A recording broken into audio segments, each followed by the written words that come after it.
You stood in the dimly lit parking garage, fingers tracing the words you had scrawled on a scrap of paper earlier, "Meet Jane at 8 p.m.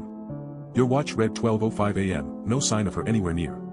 As you folded up the note and slipped it back into your pocket, the flickering fluorescent lights above cast elongated shadows that seemed to shift in sync with your heartbeat. As you left the garage, you noticed that the car keys you had been holding moments ago were now inserted into the ignition of a vehicle parked nearby. You walked past several times, convinced you had just passed where your car was parked but found no sign of it each time. Each lap through identical rows felt slightly different, as if something in the layout changed with every attempt. Back inside, your attempt to find your own car faltered almost immediately. The rows seemed identical, each one blending into the next like a never-ending loop. You walked past several times, convinced you had just passed where your car was parked but found no sign of it each time. Each lap through identical rows felt slightly different, as if something in the layout changed with every attempt. You reached what should have been an exit but found it blocked by a strange force. No signs indicated that this area existed before. The door seemed to shift from unlocked to locked without any perceivable trigger, as if controlled by something unseen and unyielding.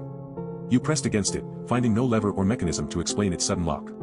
In an effort to regain some sense of control over your situation, you tried calling out loudly into the empty space, hoping that someone might hear your voice and offer help.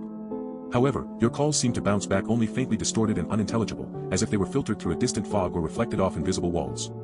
Pacing began to seem like the only option left for you. Every step felt heavy with an unsteady gait that spoke of growing unease.